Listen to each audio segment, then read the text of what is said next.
Dun, dun, dun, dun, dun. It's Crypto Night in Canada. Hi, everybody. Welcome. We got Ryan in the house to this side, Tim Perry below me, and bottom corner.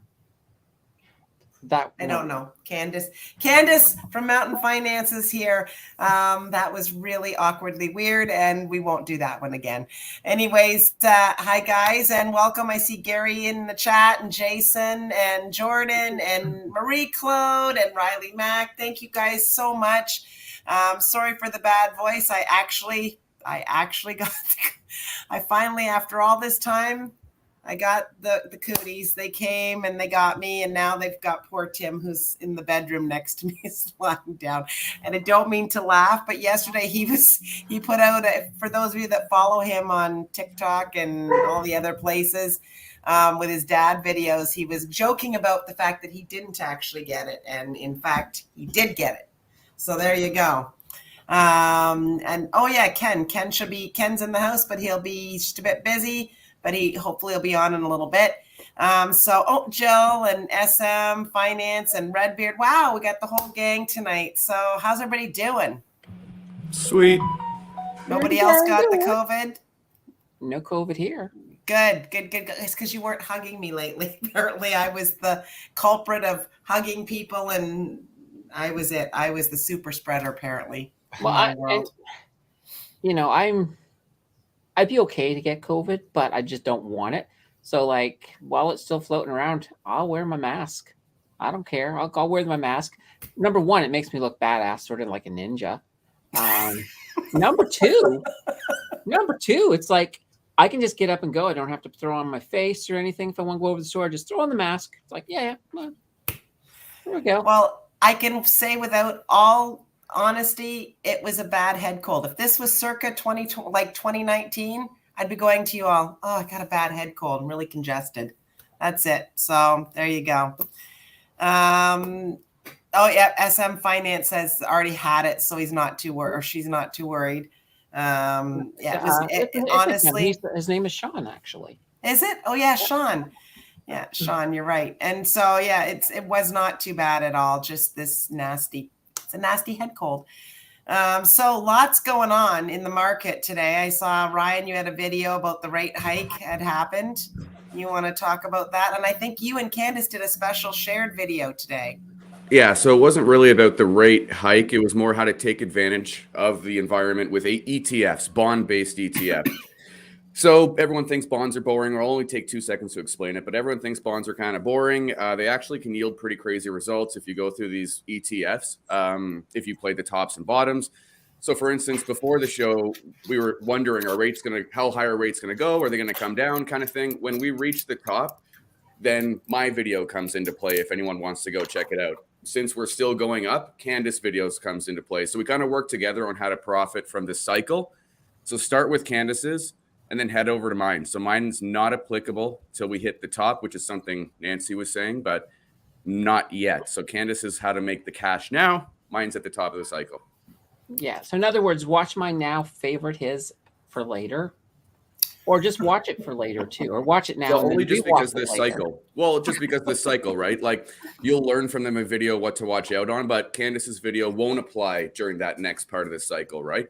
Because that'll be the inverse part. So it's good to know, though, how you can play this going forward, because you're always going to have the highs and the lows. It's cyclical, right? So going forward, you're going to have Candace's video to know how to make money in situations like this, mine to make money on situations when we reverse, and that just repeats and repeats and repeats. So it's pretty good to know and have it in your back pocket. That's awesome. And we got Tim Perry in the house. How are you doing, Tim? I mean, there's been a lot of news this week, especially with regards to Celsius. Yeah. I mean, it's just crazy. Ryan was saying he did a poll in his group about Celsius. And what was your numbers, Ryan? It was sickening. So it was around 300 people, give or take, and like 43% of and that's just the people who responded. But 43%, sorry, of the 300 were actively using and storing on Celsius. So like 43%, I mean, of my channel getting wiped out on Celsius is pretty wild, but that was a bad stat. But have they really been wiped out, or have they just been put on hold? Has that been determined yet? Yeah, I guess they're on hold technically, but it's cause for concern. Yeah. Big time. Yeah, big time. Because I've been talking to people and and there's so many wild rumors, and I'm like, cut it how you want it. Like maybe you get your money back, whatever it is. But the fact alone, like they're almost, I don't know what the word is. Like they're justifying Celsius right now. But I'm like, but you can't get your money. I'm like, it's like essentially like a bank run. And then the one person's like, oh, that's okay. Then it's just a bank run. I'm like, bank runs don't always end well. Like this is an experimental, like centralized banking kind of thing. So like I know someone right now, like they've been playing this last few months really well. Like they were down a bit. They started making, they followed pumps. They were doing really good. They got out of all of altcoins, put all their money in ETH and staked it on sell 4 days before this all happened. I messaged them that day and I said, like, you may want, and obviously not thinking it's going to go down that day, but the rumors were just piling up the same way Luna, like if anyone was following crypto, they saw the Luna thing happening probably 2 weeks before. So when I started hearing that, I knew that they had moved all their money, like their whole portfolio to Celsius. So I was like, you may want to get out of it. So they said, okay, well, it's auto staked. It's going to take 24 hours. So they did immediately. Like they listened and they went and they did it. And unfortunately, like 5 hours later, that goes down. And my heart breaks because like they were doing it like to the T right now. Like they were being cold blooded, making money, doing smart moves. And, like I'm not trying to like beat them down because it was like, I would never put my money in CeFi. Like DeFi was risky enough. And I always had slight problems with CeFi. I definitely think that for normies, you had to have that medium. So there was a time and place for Celsius, but Celsius has already been burned before for gambling with like, I can't remember what DAO it was, but like hundreds of millions of dollars they got burned before. So all these people are like defending them. And I don't know if anyone's been following, but the big rumor is right now is that FTX, Sam, the guy behind Solana, like that backs, Sam Alameda or whatever the hell he calls himself. His last name, I can't remember. But Alameda investment group there, they run FTX, all that. The rumor is obviously that it's them headhunting Celsius to try to take Celsius down, to liquidate them. And obviously this is all hearsay, but then right now Celsius is trying to put up collateral to bring down their liquidation price. And right now, rumor is it's about 14K Bitcoin. So we're about to see if like, I've always maintained that this even Bitcoin's a Ponzi because too little people own a lot of Bitcoin. So who owns it? What's happening? Who knows? Is it exchanges? Are we going to see a battle down to like, all bets are off because we could go down to, and the rumor with Saylor too, are people trying to liquidate Michael Saylor? So we're about to be tested big time because the problem with crypto has always been liquidity. And if you're a liquid and you got all these things cascading, what do you do? Well, a couple of things. First of all, with Celsius, here's the problem. Even if they get themselves back to the point that they can open up their withdrawals again, that is going to be an insane drain on their liquidity that it will probably cause more issues than it will solve. So I think they're sort of stuck between a rock and a hard place. And unfortunately, if you have stuff on Celsius right now that you can't access, I feel bad for you. There's people on Twitter right now already reporting, and it seems like bigger guys, unfortunately, that they're working directly with Celsius and had some of their stuff removed. So it seems like it's going to be an at their discretion type of thing. But at least some people reporting that they are getting their stuff out of Celsius after working with them. So if that's the case, then all the little people are going to lose for sure. Yeah. There's a lot of rumors too that like these influencers, the bigger ones, are lying. Like and that's it. Like, and I'm not saying that that's not possibly true, but it's just like what to believe right now. Like obviously crypto's the wild, wild west. Rumors, pump and dumps, like all the stuff that we've talked about, how many different coins half the time either wasn't true. So it's just like, I'm hearing also beware because some influencers, are trying to defend their, Well, on June 6th, which was like a week before Celsius sent out that email, I covered this in my Celsius video if anyone wants to check it out. But a week before, there was this website I've never heard of, but I'm sure it's popular. I never heard of it, went there. They covered the Celsius thing again a week before they canceled all their withdrawals. saying that they lost over 30,000 ETH, yada, yada, yada. Massive problem after their audit. And that was just recently disclosed, even though it went back to February of 2021. And then 3 to 4 days later, FTX withdraws $330 million.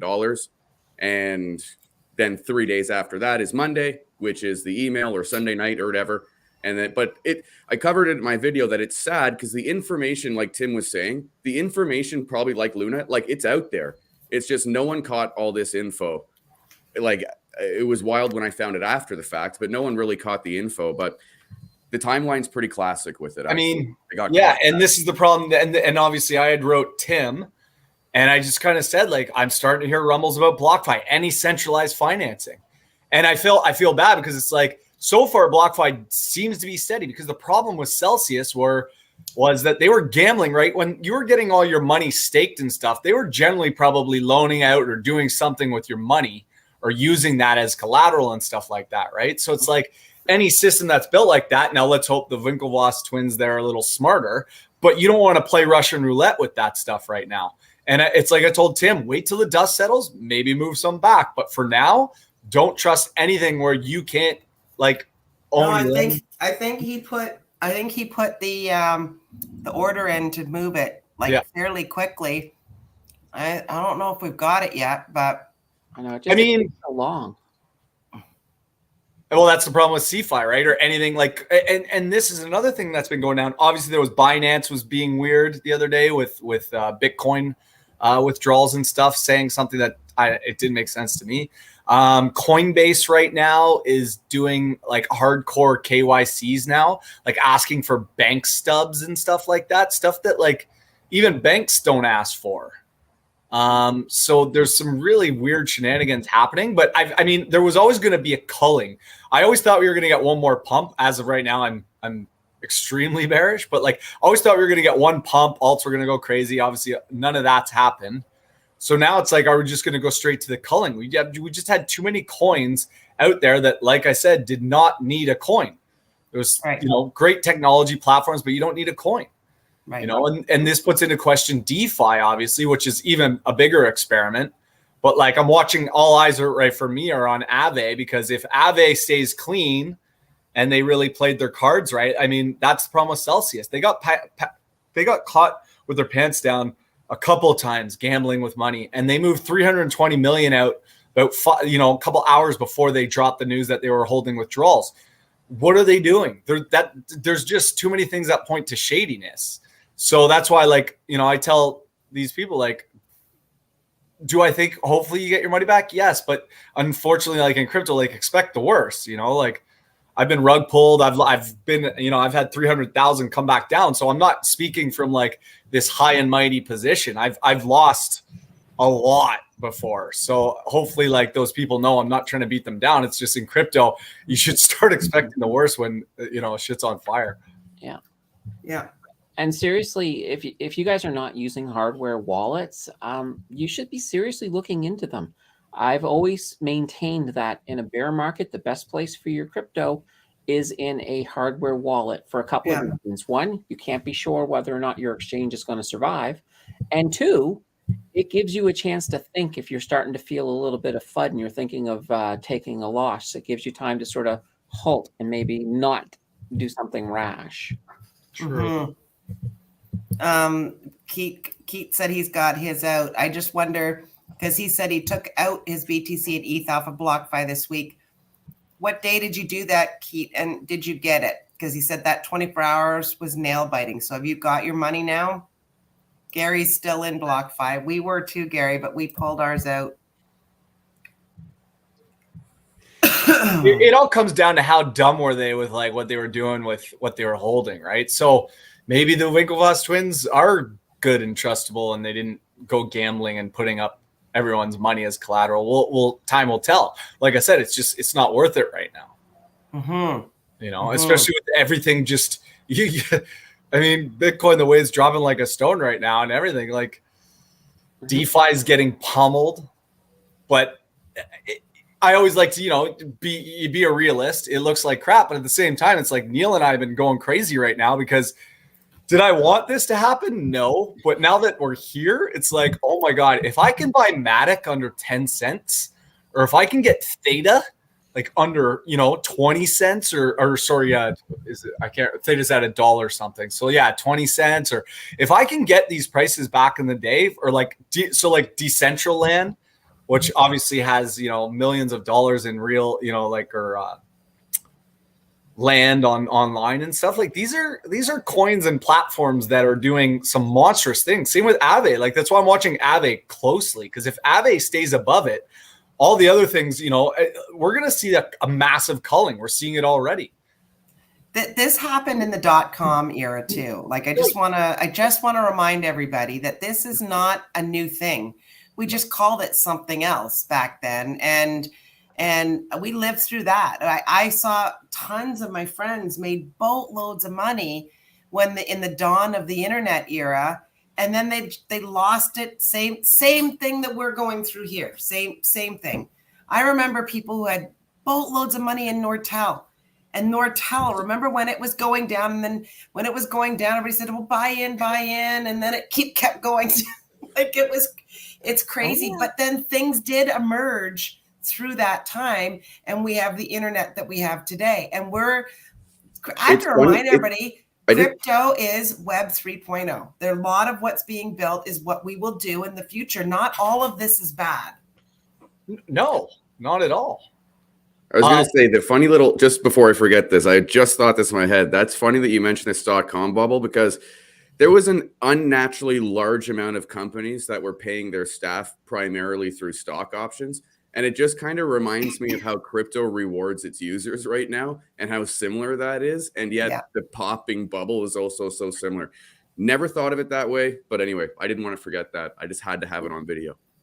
No, I know. So this is why I want to talk about what to do in a bear market, because if you think about it, when we get to the bear territory, this is actually where all the money's made. If you can look at it like this, this is where there's as somebody said earlier in the chat, this is the fire sale time.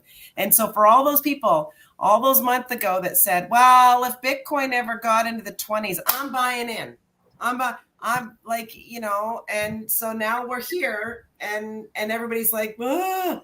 So we've still been dollar cost averaging Bitcoin. I'm hoping I'm not wrong. I'm hoping Tim Perry's not right. Like, did you buy the dip? Like, did you buy anything outside of your DCA amount daily? No, we did all of our big investing in crypto 2 years ago. Yeah. And then throughout when we were doing Crypto Night in Canada and talking to everybody, we were buying little projects here and there, but we've been coasting and then just dollar cost averaging into primarily Bitcoin, unless Tim's going to come on here because he's watching and saying we're doing something different. But I believe we're just dollar cost averaging BTC at this point in time. Yeah, no, I think Bitcoin is still a safe buy. You're just going to have to sit on it probably for a long time, depending on how long this bear market decides to go on for. Well, I wasn't a part of Bitcoin back then, so someone correct me if I'm wrong, but didn't Bitcoin drop 85% just a couple of years ago? Does it all the time, yeah. So I mean, what the hell? Like, this just seems like another day at the rodeo almost. If that's what it did in the past, it's mimicking it now. Well, and let's just call a spade a spade. The dollar is dipping massively right now, and people don't see it because they're not there's no ticker symbol going for the dollar the way that there is for Bitcoin and other things. But try going to the grocery store. Have you seen what your money buys? Go to the gas station. The news doesn't tell you the stuff that you really want. Like they're just making like Yellen there the other day on the States there. She's there's nothing to worry about. They're totally BSing everybody. It's that like meme with that little guy with a cup of like coffee at a table and everything's burning behind him. He's like, everything's fine. Like, no, it's really not. And we've been talking about this before. And even I was getting slammed. I know you guys had a guy on here before and he bit the bullet. He was super bearish and he was right. Like, and just like these days, I go back and forth. Like I said, there's positives, there's negatives. But you got to be real about it. So you got to be a realist. I remember when I was saying stuff, the panel was like eating me up, like, oh, doom and gloom. I'm like, I'm not doom and gloom. Like, that's what it is. And if you don't accept it for what it is, then you're going to be blinded and you're going to get hit way harder later on down the road. Yeah. Nancy, I shared a chart with you. Okay. So actually, believe it or not, the US dollar has been going up. So that's and that's a crazy thing because it's bad for the economy though when it goes up, right? So it's a little confusing, but anyway, if people want to look this up, it is the DXY. I only mention because this is such a valuable resource because the DXY trades borderline an inverted mirror of Bitcoin. Okay. So if there's indication on the US dollar, regardless of Bitcoin, forget Bitcoin for a sec, but if there's indications to indicate a negative scenario, which would potentially boost the US dollar value, right? Then for instance, that's a leading indicator of now Bitcoin. So that'll help you align better buy opportunities. So if anyone wants to track DXY as a potential leader with respect to the news that comes out with it, it'll really help you establish up or down moments for Bitcoin. Anyway, food for thought for anyone who wanted to know that. But when you say that, going back to this again, so the US dollar index, but what's that pegged to? 104.75 against what? I would have to check what that's pegged to, actually. Let me see. I'll remove it again, and then while you're looking. But the reason I say that is because if we only look at what the dollar can buy, but a rising dollar is bad for the economy, right? Pardon? Like a rising dollar is bad for the economy. So that makes sense what you're saying. It's so the dollar would rise the shittier we get. Yeah. Yeah. Which, will totally, it will kill Bitcoins. It'll kill the market, at least the way it's correlated, like Rai said. Mm-hmm. Yeah. I never actually found out what the heck it's pegged to, Nancy. If you can message me if I forget that, I would actually love to find that out for myself. So that was a good question. I don't want to forget that. Candace, you got something to add? I was just going to say that a lot of times when you're comparing one currency against another currency and you're sort of saying, well, it doesn't seem right because things are costing so much more. What you also have to keep in mind is that all currencies are going down when it comes to inflation. Inflation value, is overpowering everything. So keep in mind too, the DXY is inverse the inflation rate, right? So or not inverse, it matches the inflation rate, but it's going to be inverse the value, right? Which is why the value of our things drop as the XY goes up. Now I'm so confused. That's what the hell it's pegged to. I got to figure that out. Candace, if we can go on a joint mission and figure that out sometime, that'd be awesome. Okay. These two and their joint missions. And you know what? Honestly, I think, again, not to be doom and gloom, I had the privilege today of interviewing or being part of a really cool interview with the CEO of our company. And we had some preset questions for him. And then we had some free-for-all questions. And one of the things that he talked about was back in March 13th, 2020, when everything was shutting down and what was going on and all the rest of it. And then there was a follow-up question to that. He talked about, we asked him, well, what was the best thing that you took out of that whole situation? And his view was, when we focused on where we're going, when we're at the pits, when you're down in the depths and you're in the bottom, but you start to focus on where you want to go, the only place to go is up, because now we're not looking, when you're not sure whether we're going to keep going down or whatever, you're kind of standing there and you could look up or you could look down. And this is what makes people lose the focus. But when you know that you're pretty much at the bottom of the barrel-ish, then the only thing to do is to look, well, where do you want to go? And over a long term, when we look at things long term, there's lots of great opportunities. And these are the fire sale moments where we'll all look back and go, do you remember June 2022 when we were all sitting here talking about this and what projects we were going to invest in? I think that's something to consider, because it made me think about it differently after he said that.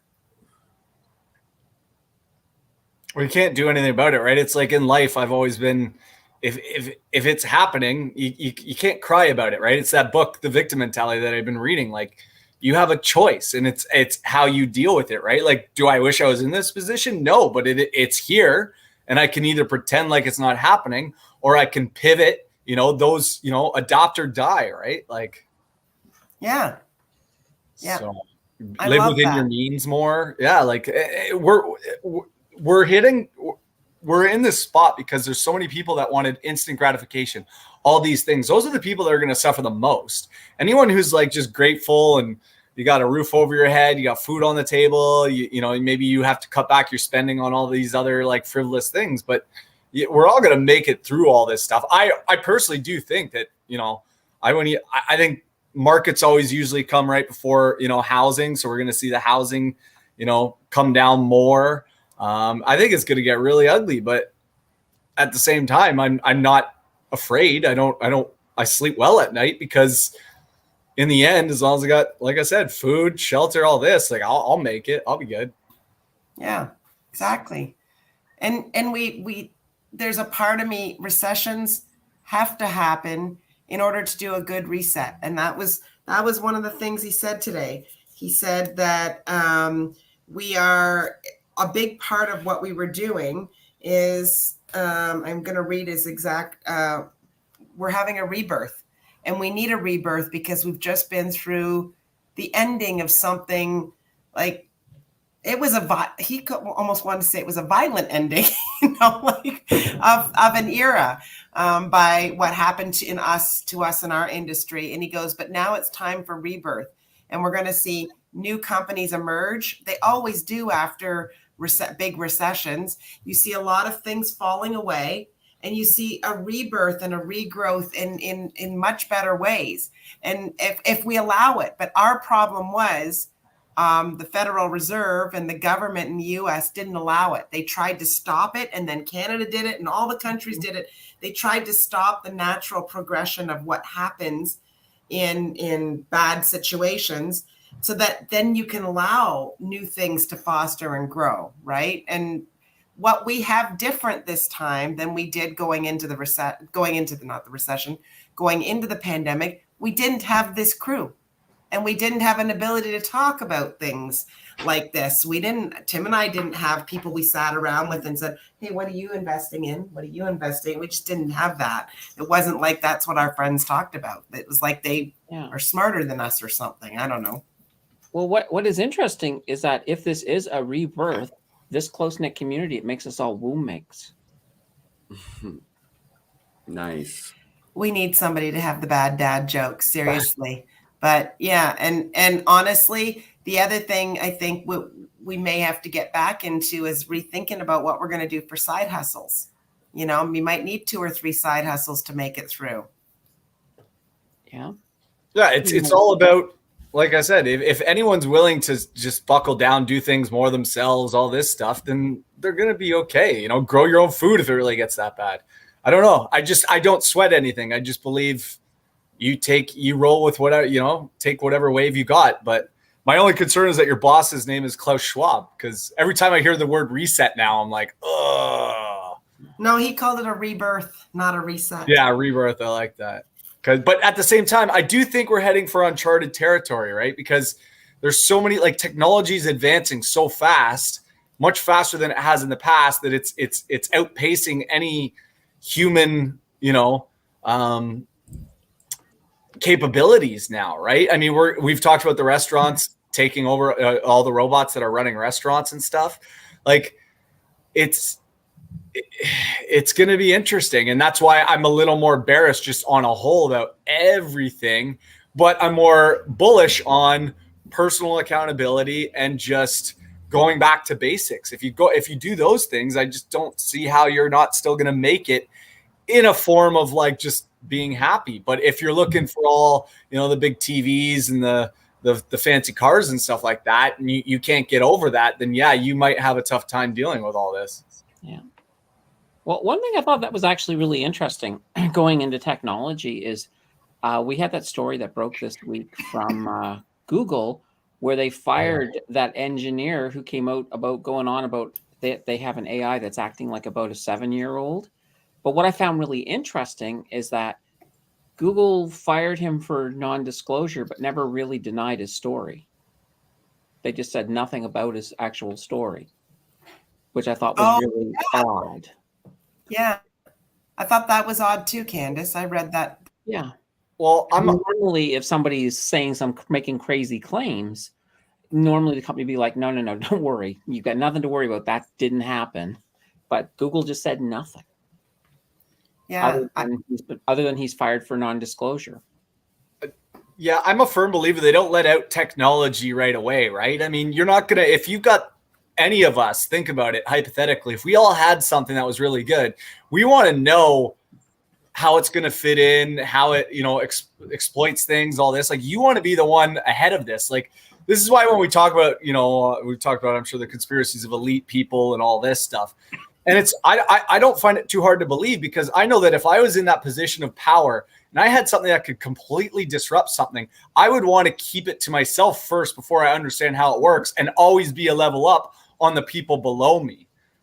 I think human nature is like that, right? You want the advantage. So I've always been a firm belief that, and I'm big. I love watching all that, the documentaries on robots. And obviously if you follow China too, or Singapore, which has a ton, like their whole cities like emerged in blockchain and stuff like that. But there's other countries and stuff that are way ahead with, facial recognition technology. And I'm not saying I like it. I'm just saying that that's where you see that, okay, this is where we're probably heading. If I don't want to be a part of this, I might want to live, on the outskirts of town, so I'm not being filmed every 2 minutes or something like this, right? Digital ID system, stuff like this that people think is just conspiracy, but they're totally, working on this stuff. And sentient AI is, I don't think it's science fiction. No. No. I think it's a lot closer than we think it is. I agree. For sure it is. So before we get too far down, Redbeard wants to know what that book was, Tim, that you're reading. It was an excerpts online. I wish I could find it. I mean, there's tons of similar books, but I could have, and I know because I Googled, someone asked me about it, and I keep calling it the victim mentality, and it's not exactly called just that. But obviously that's like the most common word in it, right? And ever since I've read books or similar vibes on that, like you hear yourself now. I hear myself being a victim about things that I shouldn't be. And I especially hear when I'm out, just people complaining. It's always someone else's fault for why they're in a position or something like this. Oh, I'm this, I'm that, and I'm now like, and I'm losing friends fast, I feel like, because now I've seen it, and because I'm much more positive. Like, I'm not going to lie, seeing all this, I normally feel like a couple years ago, I would have probably been like Phil, maybe not crying, but sure, I'm sweating. I would have been even sweating, like at least. And I'm just like, you know what? Like, it's outside of because that book is like, it's outside of your control, right? You have to ask yourself what's within your control and what's not. I can't control markets. I can't control those things, right? And I can't control at becoming a millionaire, obviously, but I can control, possibly getting a piece of land. I can control learning to, build something or learn those kind of skill basics needs that I don't have to pay other people. So in a way, you're saving money, right? You have to look at those things. Like, if you can learn to, I've been watching Google's, like my buddy, he just learned how to change his brake pads. He knows nothing about cars, learned it from YouTube, right? So yeah. Not that you want to do everything with a car as a rookie or something like this, but there are things that if they happen, you can take costs, like changing tires, like Rye said. That's not a hard thing to do, but people are still going out there and paying other people to do that.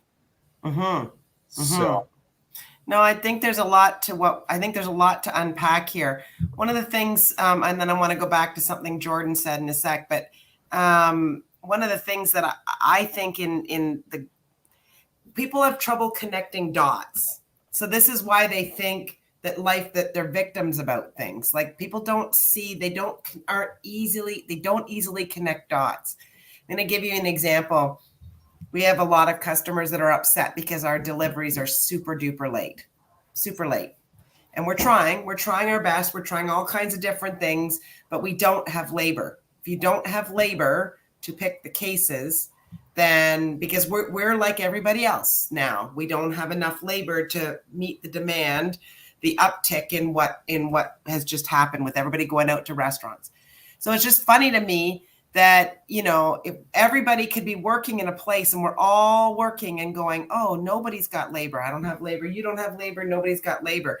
Then you go to a restaurant and you're hearing, I don't know whether you're hearing that there's no labor, but then you go to a restaurant and you're waiting for, several hours to get some food. And then but you're upset and you're like, yet they don't have labor either. You got to connect the dots all the way through so that you don't then go to negative places and you just go be Zen-like about it and walk through and go, well, I guess this is where we're at. So if I'm going to go and do any of these things, I just have to factor in, I've got to be okay with the fact that they don't have people. So I'm not going to yell. I'm not going to get upset because nobody's got any people to do anything. Well, I guess you could wrap up what your boss said or whatever about this rebirth, that in a way it has to be, you have to almost alchemically like rebirth your mind too, right? Like it's not just, and that's the problem with the world. And you saw it with COVID, right? When COVID hit, and I've got a few friends who when COVID hit, I've got nothing else to do. Oh, I'm going to renovate. And how many people blew more money when they probably should have been doing the opposite? Right. You know, like that's like, I admit, like I bit the gun. I moved back with my parents because obviously I was working as a bartender. Couldn't do my 3 different restaurants. I'm going to accept the reality of it. And yeah, could I have made it by? Because I know we've talked about people moving back home. And I agree sometimes, like I didn't really want to, but at the same time, I don't want to be stuck in this renter's nightmare, right? So it was like get home, save more money, buy land, totally change my way, right? Yeah. And that worked for you. And this leads into Jordan's comment back up here. He said, I love that when people are saying live within your means, but we've made cutbacks everywhere we can. Should we not eat or not do stuff like oil changes? I mean, it's really difficult to hear sometimes. So Jordan, I think that there's the difference between people who are really on the edge and have continued to do all those things, like Tim, who had to go home during the pandemic and live at home and do all those things. Like there's people like you, Jordan, that have done that stuff. But I think when we make comments like that, it's hard to deny that people did stupid stuff. Like I am going to call it out. What was going on in the housing market and people paying $250,000 above asking? This is nuts. This is nuts. Like you go on to any of that realtor.ca or any of that other stuff, and what they're asking for tear down, rat infested places, 1.5 million.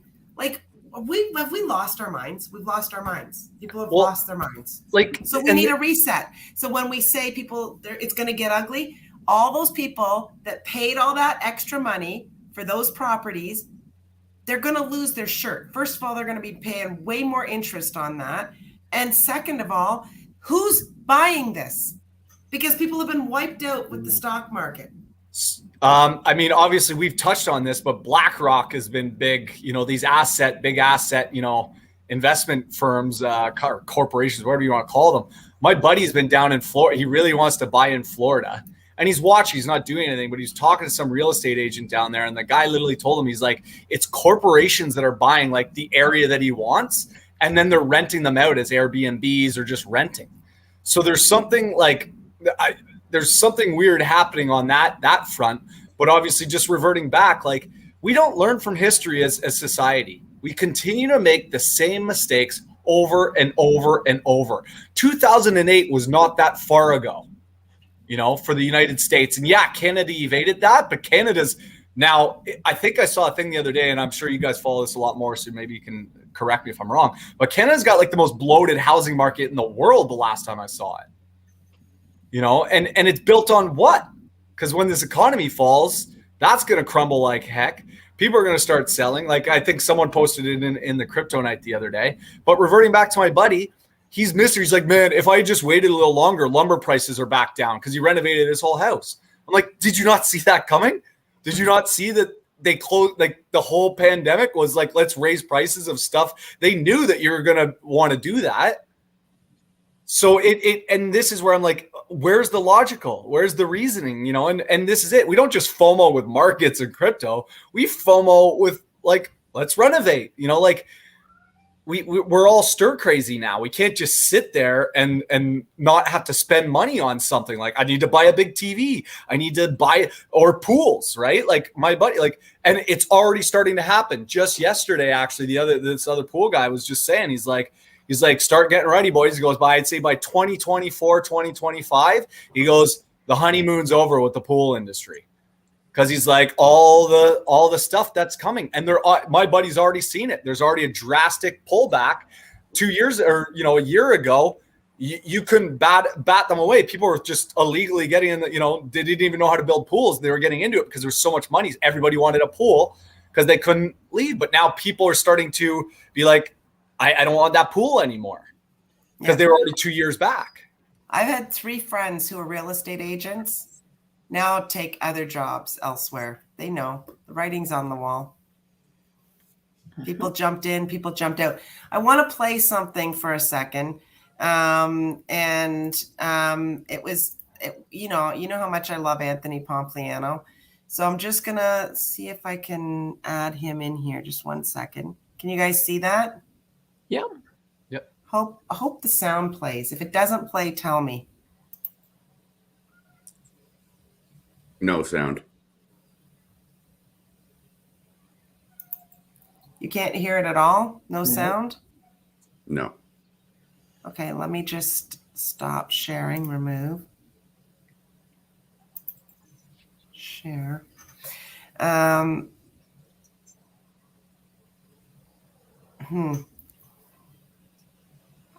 We'll move on. I really like this. I'll put the link to this in his, if you wanted to watch, if anybody wanted to watch it. It's a 2-minute thing on the rate hike, because I know that Gary was asking how high do we think mortgage rates will go. He's got a different perspective on it. Anthony Pompliano, I just put it in the chat there. Anthony Pompliano doesn't actually believe it's going to go up forever. He thinks that they will be pulling back on the interest rates. So he thinks by July. He did not say by July, but if you watch, it's only 2 minutes. He'll explain himself, and I kind of believe him because there's only 2 methods. Well, but July is when we confirm or deny a recession. So is he just saying that we're getting close to the top and then the only natural reaction is to drop interest rates? Or quantitative easing. That's the only 2 mechanisms they have. And you've said it a million times, Ryan. No, I they're get it. They're going to an election, right? They're going to an election. So I don't think it might not happen for July, but what they'll do is they won't let us dip fully into that recession because everybody wants to stay in power. Well, we'll know by July. True enough. For the next GDP report, at least. I noticed a few questions as well about Bill C-11. I don't know if that's something we want to talk about or not, but I don't even know what that is. Censorship. Right. Yeah, in a nutshell, there used to be a bill called C-10 that they were trying to get passed. C-11 is that same bill. What happened to C-10 is the election pretty much killed it. So what it does is it provides extra powers to the CRTC. The goal of the bill is to give the CRT the ability to sort of stick it to the big tech companies. But the problem with the bill is that it goes much further than that, and it gives the CRTC the ability to treat people who are content creators the way they would create musicians. So, for example, as a YouTuber, if they deem your information as not Canadian content or not Canadian enough, then they're going to not allow you to get promoted to other Canadians. So, how this will affect us is that there may be, I don't know what the process would be. I know some people have speculated that it might even be a situation where we have to get our videos sort of stamped as being Canadian or not. Yeah, it's an affirmative process. That's the bitch of it. So I have to go out of my way to prove that I'm not talking about any more than 25% American stocks at a maximum. Mm-hmm. And it's like, not only that, small YouTubers are going to get wiped off the planet in favor of the bigger YouTubers because that's all we're going to have now. And then the bigger YouTubers are going to leave to the States, so we'll never see them again. So it'll just be basically, does anyone ever wonder why Netflix Canada sucks compared to Netflix United States? CRTC. Yeah, CRTC. So that's what's going to happen to YouTube. Is going to be the same shit and in Canada. If you go beyond the content creators, let's go to you guys just sitting down watching YouTube. You're going to get content pushed on you that you don't even want to see. Not to mention, they're so heavy on French in that bill. I've read it over. So what they're going to do is they're going to promote French videos that most of you outside of Ontario and Quebec will not understand whatsoever. And it's going to get aggressive. Like, it's right there in the bill. First Nations in French, non-freaking stop. So your content's about to change completely in Canada. So imagine how hard it will be to find something you want when half of the stuff you're seeing is in a different language. And this also goes for people who are within Quebec. They're going to have English forced on them, English videos that they normally wouldn't see as well. So it goes both directions. Hopefully this bill doesn't make it through, but I'm not hopeful, considering you've got that NDP liberal power grab thing that they have going on. Now, if you Googled something incognito, for instance, like if you entered YouTube through incognito, could they still? Yes, you'd have to use, if you used a VPN though, you'd be able to get around it. Yeah. So the problem is, though, a VPN costs monthly subscription or a yearly purchase. And it's like, that's how people get American Netflix. But it's just way to shoot American or Canadian creativity in the foot with like the largest emerging media space, period, right now, YouTube. And you're going to shoot it in the foot in favor. And the only news media organization mentioned in that bill is CBC, by the way. So in favor of whatever the hell they want to promote. Okay. So YouTubers who don't toe the company line are so done if this passes. It's not even funny. It'll be bad. Yeah. It's actually funny. I saw a video the other day from Andrew Scheer, the former leader of the Conservative Party. Yeah. Yeah, it was a good video. He was just coming out saying, hey, here's C11. Here's what it's going to do. We need to stop this. And I was like, yeah, that's true. I'm very much not in favor of this bill. Hi, Ken. I'm going to cough for a second. You guys talk amongst yourselves. Wait a minute. That's not Ken. Ken has a shirt that has a picture of Ken on it. That guy doesn't. That's only Friday and Saturday nights. So were you saying that you're building a farm? Were you building a virtual farm or a farm like what? I don't. I'm providing liquidity right now. I just hopped out of my BNB position and switched it back over to ETH. Sorry, I missed all of that. Tell me that farming. again. You're doing what? I'm farming liquidity. Huh. Not on Celsius Network, I think. Oh, hell no. Hell no. Oh, hell no. Where are you farming liquidity these days? I can't say right now. Okay. It's a secret. Okay. For now. For now. I get it. I don't want to say something and somebody does something and, you know. Fair enough. Yeah.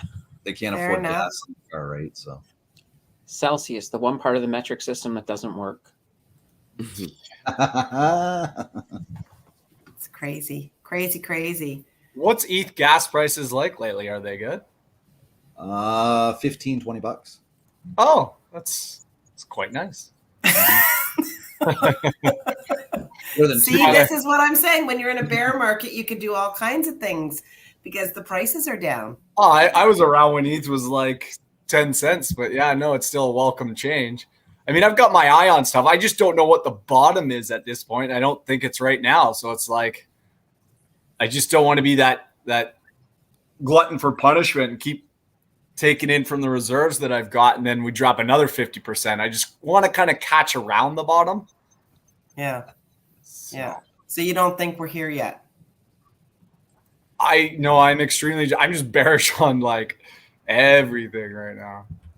I'm bullish on taking, the world by your own, reins, but I'm bearish on letting anyone else do anything for you right now and trusting anything that's outside of your own. Yeah. Well, if we don't have GDP shrinkage in July, the next reporting for Q2, we'll probably just see a little bit of a rally across all fields and stocks, equities, and crypto too. So if we don't get that confirmation and there is growth in July, there's no negative catalyst after that, really. And that would probably indicate that maybe next CPI, we can be hopeful that we're at the top or coming down a bit.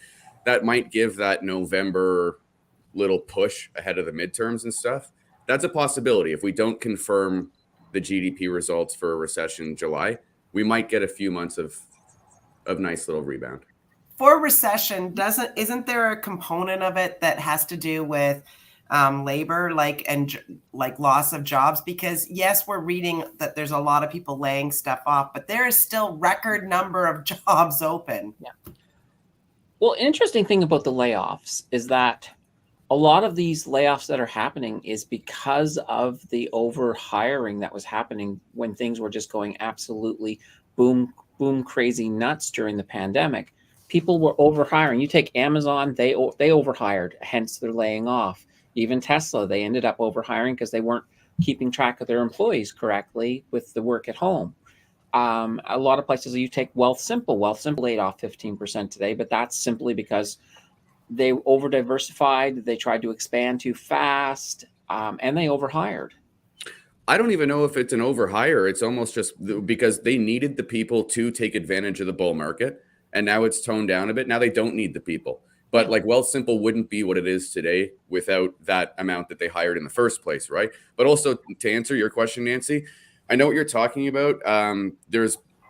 There's only one technical definition for the recession, and it only accounts for the amount of GDP lack of growth between 2 quarters consecutively. So that's the only metric they don't take in. But I know what you mean. But that's the only metric they take into account. Well, listen. If people need work, there's still work. We could hire a whole pile in our warehouse right now, multiple warehouses. Shifting back to labor work, I suppose, as opposed to the tech, because there's jobs available. If people need to eat, there's jobs available still. Yeah, I mean, much different than other times when your workplace. Pardon, Candace? Someone just jumped on a bike and zoomed over there to get one of those jobs. That's it. No, but I mean, unlike other times when it was hard to get a job anywhere, there's jobs all over. And it's not just in our warehouse. There's all kinds of open jobs. Yeah, I find too. I mean, even like I can get a job, do it with, they need education or some background. It's like I can pretty much get it now without any of that, just because they want someone so bad, and they'll train you on site kind of thing. So there's a lot of opportunity right now. Yeah. Not to mention, I friggin' love it because I always, resumes are good and they're kind of also tick you off because they give you a false representation of who's sitting in front of you at the time, in my opinion. Tells you nothing of who they actually are.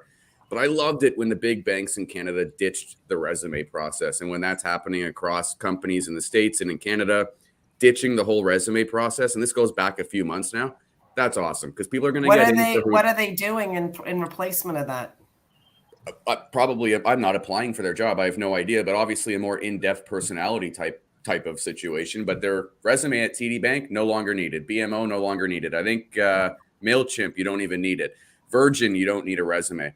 So it's more about selling yourself, your personality, your previous skills, and how you're going to fit in with the team. I mean, even Elon Musk refuses to hire people with certain degrees that are too advanced. Weird stuff like that, where it's moving away from the post-secondary requirement. But it's kind of nice. I think it's good because a lot of people who didn't have the bachelor's degree and couldn't, go into certain places now can really go in there and put their best foot forward and come across seriously way more competent than someone who might have 2 or 3 degrees and is antisocial and doesn't know how to interact in an environment. So I think it's a seriously balanced playing field when they remove that. I think it's sweet. Yeah, go ahead, Tim. I remember reading Richard Branson's book ages ago. I'm not a huge fan of him now, but I remember the one takeaway that I took that I really loved from it was passion trumps education. Right? Like if you want something bad enough in life, you'll find your way. And I guess that lends into that whole victim mentality, right? Like if you go away from the victim mentality and you start like saying like, see opportunity instead of, what is it? Crisis obviously means opportunity. Sometimes I can't remember, I'm butchering it, but there's like an Asian saying, a Chinese saying for danger, which is crisis also plus opportunity or something. Yeah. I used to do all the hiring for Gordon Food Service in Ontario for a while for the sales team. And we have like a standard form that you fill out. And typically the HR team would vet through the resumes before it ever got to me. And so I barely looked at those. I wanted to see how people reacted. And it got to the point where I wouldn't even write anything down. The HR team would be sitting in the thing and they'd be writing all the notes of what people would say. And I would sit and I would listen and I would try and see how are people interacting with me. Like, are you making a friend? Are you connecting with me? Like, how engaged are you in the whole 9 yards? But I'll never forget, we used to ask this one question, and I made them stop asking it because it just was so, I think it got around, especially if it was an internal candidate. We might ask it if it was external. But honest to God, it was the funniest thing. So I'm going to ask you guys the question. You can think about it. And even in the chat, people can answer it. So if you were to a brand, any kind of brand, what would you be and why? Now think about this for a minute, and I'll tell you, I had some of the funniest answers to these questions. I had a whole set of the girls that were in our customer care department that were all trying to get out to other roles. It was like they told each other that this is a question that got asked. So they would ask this. So they all came up with the exact same one. They said, Nike, just do it. I'm like, okay, I know I can't ask anybody from that team now because I think they all talk, right? But so if you were I can answer if you want. Okay, let's start with Candace. Candace, if you were a brand, what brand would you be and why? Well, I would be my own brand. I would be a banana. And I'd be a banana because it's kind of appealing. And when you look at the outside, it looks kind of tough. But when you peel it back, there's so much goodness on the inside. That's me. Oh, see, that's a good answer. That's a good answer. Tim Perry, what brand would you be? It's I literally had Nike, and then you bring that up. And then I was like, you go Nike, I'm like, think of something stupid. And I thought about Kinder Egg. And then she literally just described like a Kinder Egg. So I can't believe my luck on that one. You'll have to like revert back to me. Okay, well, we'll skip you for a second. Brian, what brand would you be? I don't know. Adidas. If you know, you know. That's what I would be. Is that what their tagline is? No. If you know the Adidas thing from back in the day, I do. Know, you know. So yeah, Adidas, that's going to be my brand, I guess.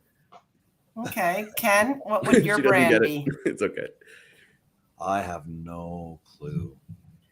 Well, this one guy in our company, he worked in the warehouse and he was trying to get out of the warehouse and work for us, for my team. And honest to God, I almost spit my coffee out of my mouth. And he said he would be, what did he use? Which one did he use? He said, I would be Royale. And I'm like, Royale, like the toilet paper Royale. Like I was trying to not. And then I'm thinking, okay, goes, you always need it. And it's very dependable. I'm like, okay. He goes, you could swap in Charmin but I don't want to be squeezable. I'm like, oh my God, the toilet paper. Yeah. Anyways, so if anybody in the chat wants to put in what brand they would be, we could guess. We'll try and guess why you say that brand. I've had a whole bunch. Panda says Luna. Panda would be Luna. Oh, Panda. Maybe it's because Panda wants to be Ant-Man and would shrink really small. Oh, there you go. Jason Spooner says, I would do that stuff in a brown paper bag on Halloween. If you touch it, it burns to shit.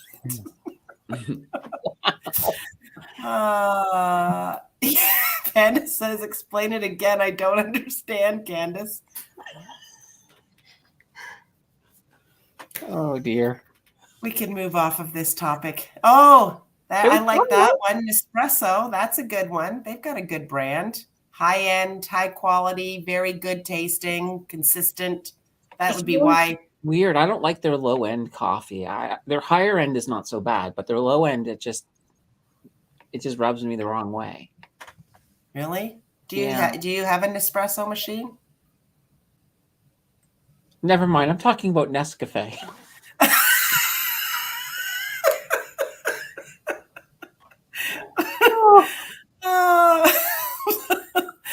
That was funny.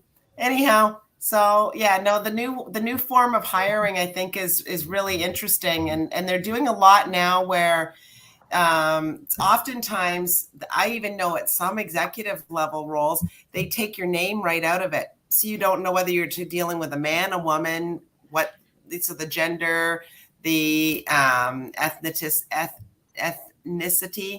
And I think that's kind of neat. But to your point, Ryan, if you're even getting a resume now. Well, no, I put a comment up there for correction. It's not all positions, obviously, right? You're not going to hire like a team manager without checking his resume. But I know for the entry level positions, they're moving off of it.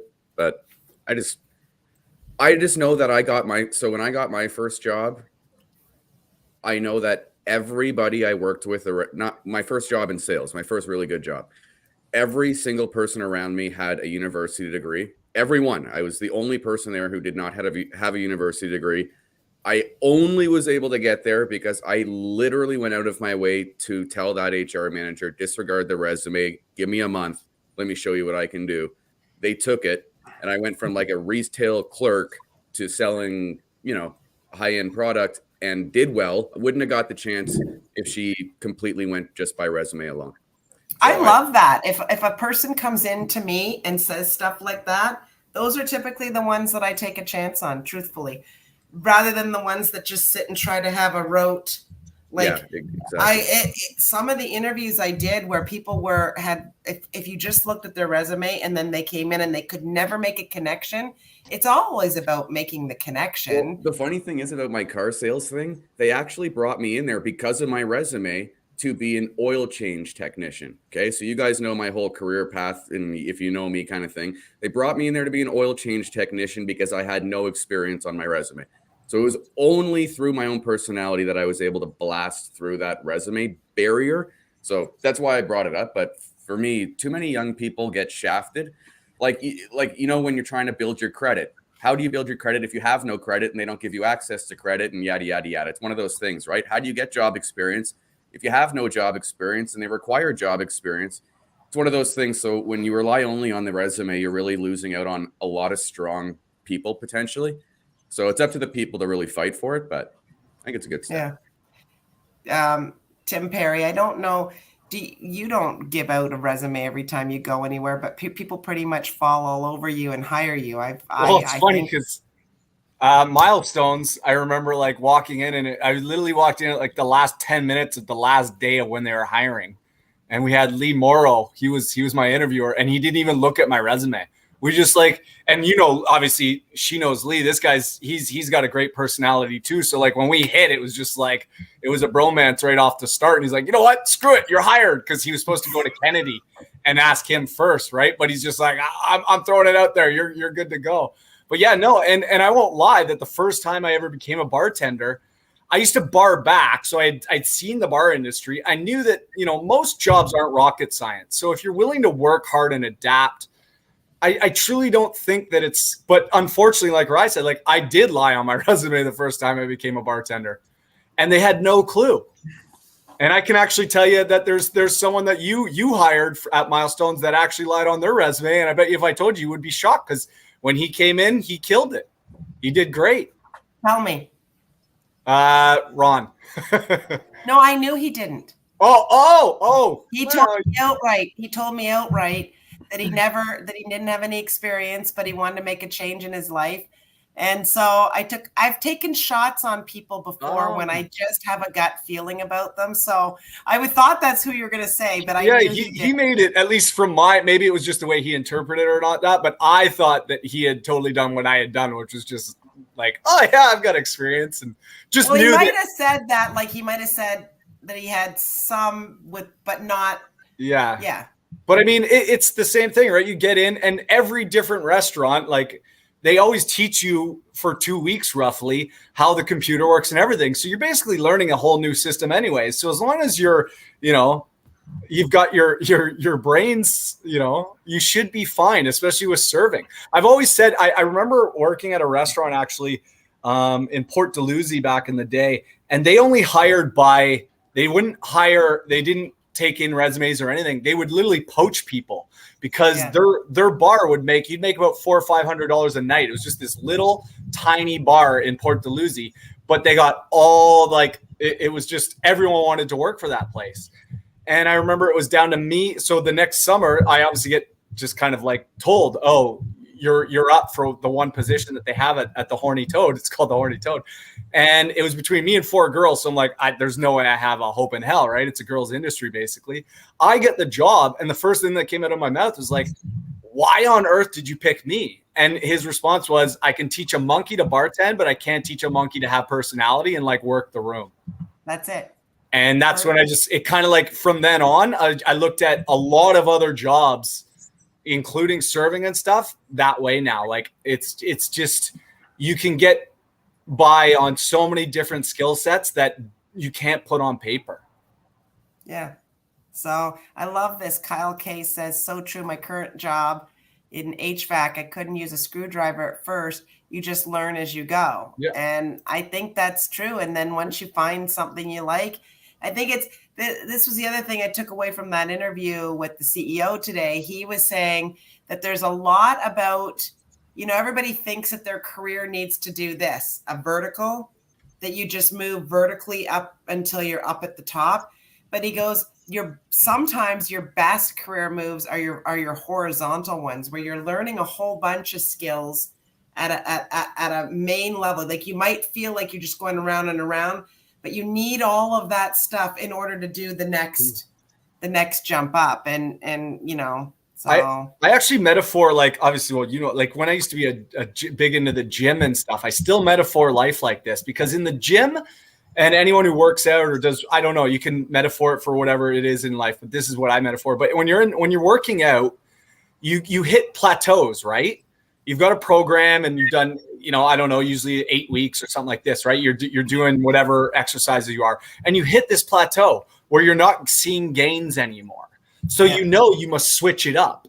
And then I realized, like, at least with that metaphor, that like the same could be said for life. If you're just doing the same thing constantly, how do you grow? And sometimes you need to fall down to get up higher, right? So like you have to take the 2-step back, 5-step, forward mentality, because, and here we all are, right? And like Jason said earlier, I think, unless you sold the top, we're all lower right now. We're all in a situation. Kyle, obviously, if he wants to share, he's got a little thing and sell. Like we all hit these things, but at least we're trying. At least we're daring to go outside of our comfort zones, learn new things, and that kind of mentality. What can stop you? You may not get where you wanted to go, but you'll probably always end up where you needed.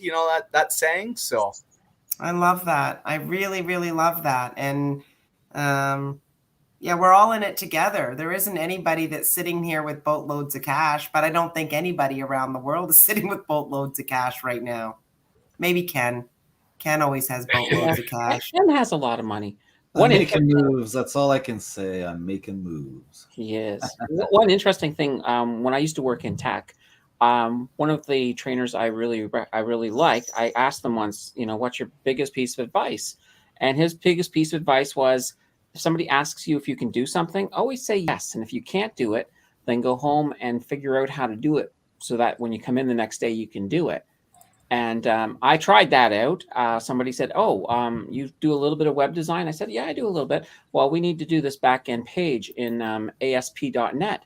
I was like, oh, yeah, I can do that. I had not even heard of ASP.NET. So I went home, and on the way home, I picked up a textbook. I read the whole thing. And then I just started doing it the next day. But it was aspirin sandwich like, but I got through it. See, I do the opposite. I ask them what they want me to do. And then if I don't feel like doing it, I just say, no, I don't know how to do that. Nice. You wouldn't believe how well that works. That works. That's awesome. That's consistent. Jason Spooner said Ken's 5 minutes on the show. What's up with you, Ken? Can't say. What's up with you? Can't say. Here, Ken. I asked my employer what they want me to do. I don't like that. I'm not doing it. Yeah, that works. Hey, that works. Yeah, it works because they send somebody to do it. So, can you tell us can you give us an update on what's going on in the porta potty industry? Because right now it's getting busy. I'm assuming it's summer season. You must be getting festivals and. Yeah, we just had 2 or 3 festivals this last weekend. My truck has air conditioning in it now. Nice. They did it last night, thank God, because today was really bad. Yeah, that's about it. There's a lot of festivals. Like we got, what the hell is it called now? It's not Bay Fest. They call it something else in Sarnia. It's like 6 or 8 concerts, rock concerts going on or some stupid thing. So we have the contract for that. And then the air show in London, whenever that is, we have that. We're so busy right now that we don't have enough people to fill the positions, but we also don't have enough trucks to do all the work. Hence me working 12 hours a day now. But they want to pay time and a half, starting at 8.5 hours. No problem. Anything over 10 hours, you get an extra $20 for a meal voucher. I will not complain on that. Well, there you go. Yeah. So Kyle was who I was technically talking. Kyle, I mentioned you earlier, but I left it nameless because I didn't want. But yes, it is Kyle that has unfortunately. And like he was, and Kyle's here now, so Kyle, we can like he was killing it. Like he got it. He sold out a kitty pretty like a much higher, bought root because he knew that it was gonna pump. Like he was calling things and like. Kyle's in his early 20s and he's been killing it because we talk daily pretty much. And I keep saying like, Kyle, you're still better off than I am at my age. Like he's so good. Like he's going to do fine. You know, he's got a good job. He works hard and he's learning charts and stuff like that. Like no tomorrow. But what it just like I just felt terrible for the guy because he literally did like everything by the book lately.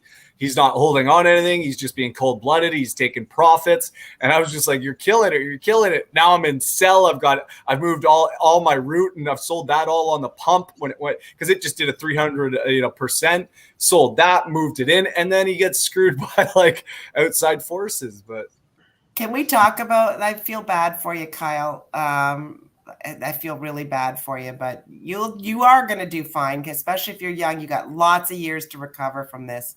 I'll tell you what, this is probably the maybe seemingly costly right now, Kyle. I don't know what kind of money value you're dealing with. Every lesson learned has a cost value. I'm not going to go into my details, but I once had a $10,000 bottle of Corona. That's how expensive that lesson was, okay? So, guys, I'm telling you straight up, there are lessons to be learned, and who knows what it's going to cost you, but I guarantee you Kyle's going to walk out 30 times the trader than he was on June 6th. Guaranteed. Yeah. Guaranteed. He's never going to make that mistake again. You're not that guy down in California, a manager of a gas station, accidentally listed gas at 69 cents a gallon the other day, and a ton of people bought it. And when his bosses found out that he did it, even though it was a mistake, he lost his job immediately. Right, accidentally. So, he's a rebel. He was. That's how you quit in 2022. You're like, boys, 69 cents. Let's go. You flood the station. And I think I've told everybody, and this is just to make Kyle feel better too, but. If you want to go on CoinGecko and type in PCN and then bring up its like full year chart because it's done, it's a rug. But you'll see on it was almost like 4 years to the date. June, it was I want to say 10th or 18th, 23rd, I can't remember now. But that's the day that I went from about 280,000 US to zero in 10 minutes. Wow. Oh my God! Thank God you did not have a pistol in your house, bro. Believe it or not, I took it with a huge grain of salt. Like, what do you do? I'm actually lying. I didn't go to zero because I saw the news. I saw that I was being rug pulled, and luckily, I had this weird, call it supernatural, but I had a dream the day before, and I actually like went through my dream diary, and it said you will lose your fortune soon if you're not careful. I was like, is that like? There's only one thing that I'm in that I have a fortune on. So I went and I literally went back humming and hawing whether I should sell it because I was obviously every tenth of a penny because it was 1.5 of a penny when it was like at its highest, and I had wrote it from at the time 1 Satoshi, which was like 000. You know, it was basically like a SHIB, and every tenth of a penny it went up. I was going up like $180,000. So I was obviously caught by greed and FOMO, and I didn't want to sell, but I had moved it onto the exchange thinking maybe I'll sell a little bit. And then obviously I see the news and everything starts crashing. I was able to sell about $55,000 worth. So I didn't go to zero, but it was insane to see in 10 minutes. That's crazy. where is Kitty at? Kitty obviously is in the depths of hell price range with like everything else. But as far as like news, actually just pumped 50% the other day, but that's random here. It's not like that matters these days. But it might come first place at the NYC NFT convention right now for like the most leading or the best crypto game out there. It's getting a lot of notoriety for probably being the best, at least racing game that's going to be in crypto. They're building like robots. I don't know if that's for real. It looked too good to be true, but they posted it. It looks like they're building like a Kitty Inu robot because they want to brand Kitty, right? They don't just want to stick with crypto. They want to make it like a cartoon and like get in. And like I said, they're partnered with that guy who Edward Saatchi, who used to work for DreamWorks and stuff. So they want to turn him into like a Mickey Mouse, obviously much lower than Mickey Mouse, but you know what I'm saying? Like this branded character that's in all these things. So yeah, and between Roots at least, price, it had that pump. It's come down with all the mess. But all my long-term holds that like obviously are in the dumps right now, I don't even bother looking at prices half the time, but I'm very happy that they're not, they're still pounding away. So that's all you can ask right now. Yep, they're still good projects. They the other one I was going to ask you about, not just Kitty, but oh my gosh, there was another one I was going to ask. Anyways, it's gone out of my head. Yeah, see, Kyle still got 50K worth of stocks at like 21. Well, it's his birthday today. Happy birthday, Kyle. So yeah, Happy 22. Birthday. He's 22 now. I didn't have I actually did have a lot of money in stocks, but I lost it all. So Kyle still got it. And at least we've talked about stocks too. So he's got his finger on the trigger if he has to sell. He knows what he's doing. There's Journey too. Wow, we're getting a lot of the H-bar to the moon. H-bar's a good coin. Yeah, no, it's all good. So some of these projects are still really good. Oh, I know what I was going to ask. Talk to me about our friend Neil, because somebody asked in the chat earlier, does Neil still have his ponies? Is he still racing the ponies? Like what's going on with that? I don't know if he's doing a lot of that because he's talking a lot of NFTs. He got me like the one NFT. I was like, okay, because Neil had followed me in so many coins. I was like, I'm going to get in one NFT, right? I think he had said it on the show. That's actually still at the price I bought it at, which is like $300, which is obviously I never wanted to spend that much on an NFT. I just did it for Neil because we just went on that journey. But I'm actually shocked at how many, even the Bored Ape yachts are still like some of them are six figures. Like I'm kind of blown away how some of these JPEG NFTs, which are still a joke to me, are holding much more value than they should. But yeah, no, yeah. Neil's hungry. Like Neil's got the passion. Like he's every day now messaging me going, he's got the list, cause we're all making a list of, cause he's brought up a couple ones that I've forgotten about that he read. Like Cellframe is kind of like the next up and coming ETH, right? Because right now with all the layer 2s and all these other layer 1 ETH competitors getting slain, only Phantom, I don't know because I'll still watch the prices, right? Phantom's the only one that seems to bounce back very fast. I think it was even up like 20% roughly. This Theta, Mana. So keep an eye on all the ones. Wasn't Theta something you were really into, Ken? You're on mute, buddy. Yeah, I still have it. But you loved that project. That and T-Fuel. Yeah, because the T-Fuel, because the idea behind it, Yeah. And he's right, to be honest. I owned Theta at 9 cents. Like I played it as a a trade, and God, it hurts now. But like I think because Tim's big on Theta, and I think it's a huge call. And obviously, as Ken said many times, obviously bear market, you don't want to touch anything right now, but T-Fuel, you could just play them back and forth because one would usually come before the other. I can't remember which one would go first, but Google and Sony are still involved with them. So yeah.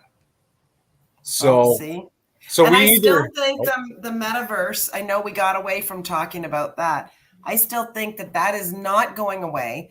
I actually even believe there was an article done recently where who is saying that they're not producing another phone? Was it Apple that's saying they're not doing another phone?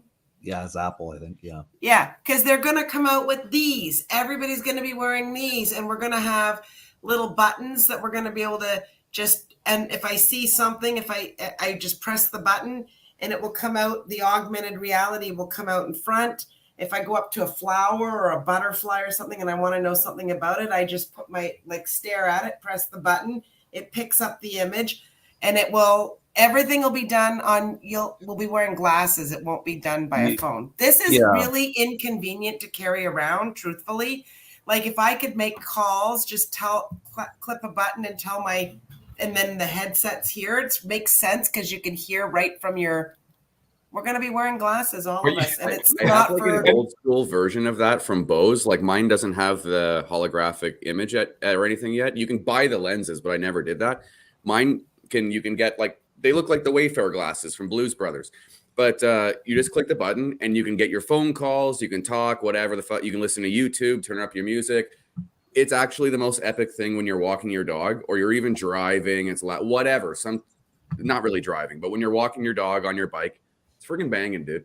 I love it. I throw those glasses on all the time. And then Oakley is making new glasses that are capturing the video image as well.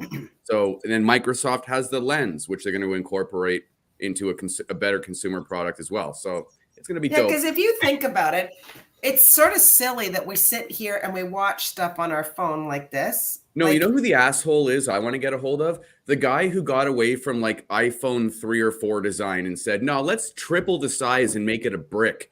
It's like, dude, I appreciate watching a friggin' movie on this thing now because it's like a laptop screen. But at the end of the day, this freaking phone is too big. I hate carrying it in my pocket. It's stupid. That was the big move when PlayStation got into Sony Xperia phones, where you could flip your phone sideways and play PlayStation games on it. That's when they started making all the screens bigger. It's stupid. I feel like an idiot when I walk. Like, it sticks out of my pocket like an idiot when I'm walking around. So I remember too, like when phones started, like when cell phones started becoming really big, you'd get made fun of. Like, we'd go, "Oh, you and your Zach Morris phone." If anyone Saved by the Bell reference, right? The big one. Yeah, you and your Zach Morris phone, and now we're literally back to that. And I actually, my phone bit the dust the other day, and I had to go get a new one. I was like, and I'm like, "Do you guys have anything smaller?" Because obviously that was the one I'd get with a good plan.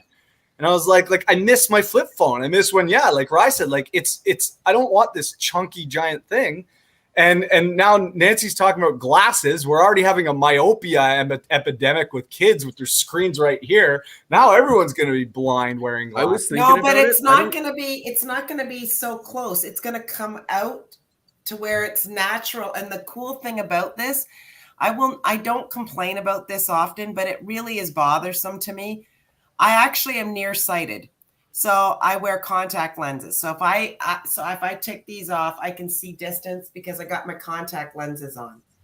But I can't now because my prescription is such that I can't see close up because these stupid contact lenses. Now I'm looking through the contact lens and it's making everything close up blur. So now I have to put readers on so I can see this. But right now, this screen is, I can't see you guys good enough. I am like this. It's horrible. I'm actually looking forward to, if the technology is available, that the glasses that I wear will adjust to what I'm actually reading. And I'm not trying to go, okay, can I see that? Can I see this? Like, it's brutal. Like, for me, somebody like me who's nearsighted, wearing contacts, wearing readers, if I didn't wear my contact lenses, I could read everything perfectly. But then I'd have to wear glasses to see anytime I walk out and to see anything far away. It's brutal. But this is why, if you have glasses that could see for everything, no matter what you are, and it's my phone and it's my everything, it would be fabulous. Be more of a workplace tool or a pleasure tool than like everyday life. I only say that because I know pilots already have massive issues with how much time that they can spend in front of their HUD or whatever, that heads up display, because it's like massively disorienting. Mm-hmm. And if anyone plays VR, for instance, and then takes their headset off, you like when you're playing VR, it doesn't feel like you're falling over, but then we watch the YouTube videos of the person running headfirst into a wall, right? It's one of those things, like when it is right in front of your face, it's super disorienting. But Nancy, I can tell you flat out well, Google came out with that already, right? But the glasses didn't hit off. Like Google already had Google Glass, right? but they didn't sell. It wasn't a popular product because they didn't make it good enough where it would work for you, because everything was like, you'd get a text message and it was like you stop in the middle of the road because there's a fucking green box in front of your face. The whole thing didn't work, right? It was out of control. It'd be nice though if it was casual. That'd be first on my Christmas list, man. I would be so excited for that. Panda, this is one of my biggest gripes right now. Do people really need an Apple Watch, or am I missing something? I don't get it. Like I'm seeing someone right now and she literally wears this Apple phone all the time and she's looking at her phone at the same time. I'm like, do you really need, and well, sometimes I'm, when I'm at work or something and I'm like, why do you want to be accessible all the time? And obviously she's not big on my conspiracy theories, but it's like biometric data is the stuff they want the most. Yeah. Yeah. Because that's how they're going to work that Neuralink stuff.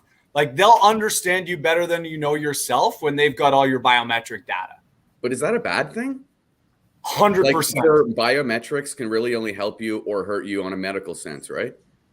No. They're because if you allow Neuralink to happen and they know everything that's happening within your body, they could obviously do things that you, and of course you'll blame it on just genetics. Meanwhile, it's like, oh, you won't know that it can't be the chip in my brain. Honestly, I've often thought, would you guys get Neuralink or not? I've often thought.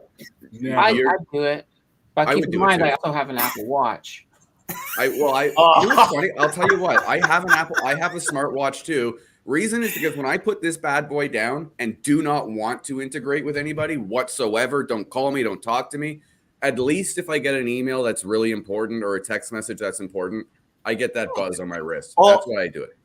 And I can ignore calls really well using the watch. I don't even have to look at my phone. I can just click ignore on the watch. Ignore, swipe right. Just a heads up. I guess people have been busting people cheating on their respective partners thanks to the Apple Watch, because they notice their heart rates and everything start going up around like 2 a.m. in the morning sometimes when they're out. Cheating bastard. Oh, that's this guy I guess was synced to his girlfriend's watch. Or vice versa, I can't remember. And by a Wendigo. Yeah, every time at 2 o'clock after you got out of work and you weren't home early, your heart rate went up. Those heart rate up, and then you get a phone. I guess you can sync. I don't know. As anyone who knows Apple Watches, I guess like if you're doing training stuff, it's actually really easy to do. Yeah. I mean, I'm not gonna lie. I have someone I know that actually just got busted the other day because I guess they didn't know that, and I had no idea. I'm not big on phones, but I guess you can delete something, but then there's still settings recently deleted. Yeah. Oh God, if you actually want to go into your phone and be scared to shit, okay? Yeah. I went into this phone and my old phone, okay? It's a Samsung device. I'm sure Apple does the same thing, okay? I do not have an app for this, okay? Every phone call I've ever effing made is recorded. Every single one I've ever made is on my old phone right now. What? Every single phone I've made on that Samsung Galaxy Note 10, dude. This is an S21. I deleted phone calls from this the other day. This is the same phone Ken has. 100%. If you guys dig deep enough in your Samsung phones, you will find every fucking phone call you've ever made, bro. Anyway, when I found that out, that's when I was like, that's how border agents get into your phone without any secret passcode. It's just a protocol to find what file to open. So I was just screwing around in my phone one day, and I found every phone call I've ever made. And I'm like, no wonder my phone's slowing down. There's 8,000 files here, but this is ridiculous. It was insane. I swear to God, go look for yourselves, guys. But where do you look in something like that? I was only fucking around, so me finding it again would be a mish, because the finding it the first time was like going down right along the right path. Seriously, it was crazy deep in the system files of your phone. But you can go in and you can search. It's crazy. You will find it if you have a Samsung. Period. Well, I know that on my Galaxy 10 I found it. So if you have one of those, for sure you're gonna find it. It was insane. Well, my new phone, I don't even take it out anymore. I leave it at home like a normal phone pretty much, because it just drives me nuts. So it's like it's already causing me to sway away from. I'm like you, Tim. I don't like to be that accessible. No. And so I think we teach people how to treat us. I believe this. I think we teach people how to treat us, So I don't answer instantaneously. And my friends now know it doesn't mean that I don't love you, but I'm not answering instantaneously to everything that everybody sends me at the drop of a hat. Yeah. I have 65 people that work for me. If I answered every single thing that everybody wanted at every minute of the day, I'd be doing nothing but answering things all day long. So same thing with, Yeah, I mean, I probably have a handful of people that I will answer immediately. And then I have another handful of people that they don't know I don't answer immediately, and I'll give them a lame excuse as to why I didn't answer immediately. I have a really easy way. If I'm free, I'll answer you when I get the message. And if I'm not, you can fucking wait.